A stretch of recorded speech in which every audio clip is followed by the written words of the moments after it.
Hello everyone.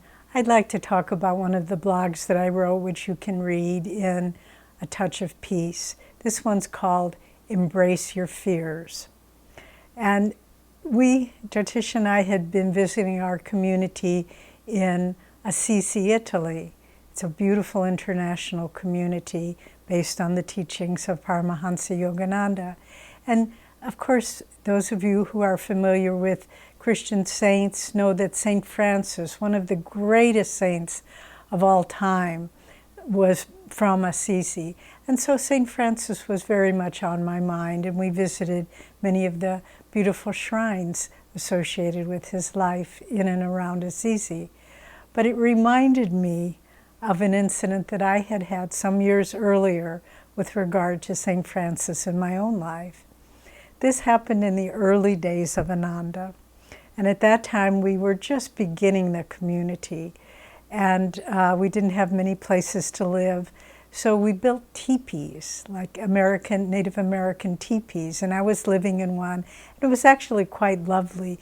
You have the teepee poles going up in a circle, and they all converge at a point, and you drape a canvas skin around them. And on the top of my teepee poles, I tied little strips of cloth with little bells on the end. And when the wind blew, you could hear the little bells ringing in the wind. And one morning, I woke up and I'd finished meditating. I was reading a book about the life of St. Francis. It's quite an inspiring book called St. Francis by Nicholas Kazantzakis. And it had been raining the night before. And I wanted to see if it was still raining, so there are no doors in teepees, but I lifted up my little flap of my teepee entry, and I saw the words that came into my mind were, the mountains were blanketed with mist. And then I came back and I picked up my book. The first sentence I read was, the mountains were blanketed by mist. And I thought, oh, that's kind of weird. And then I heard the wind starting to pick up. The next sentence in the book was, St. Francis heard the wind moving through the trees. And I thought, that's weird.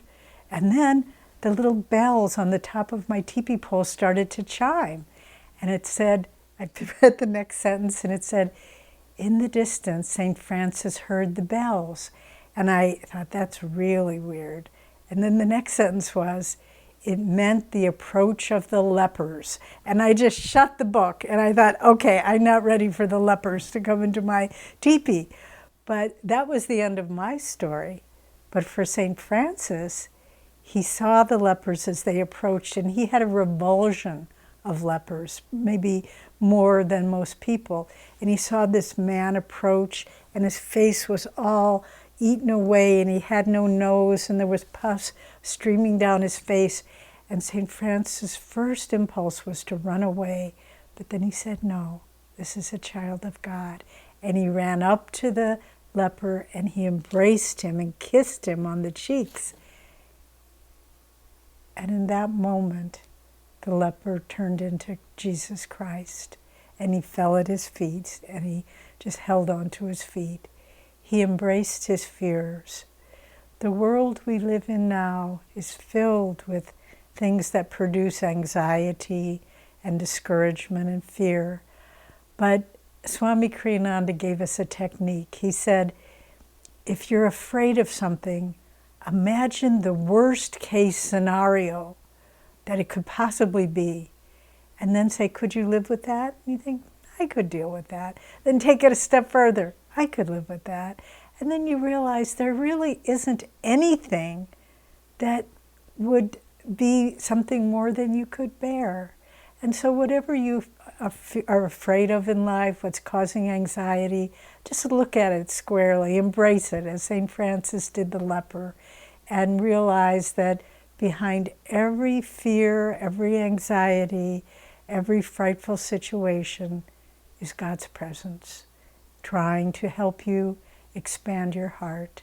And if you can live that way, you will walk, as Master said, the yogi should walk unshaken amidst the break of crashing worlds.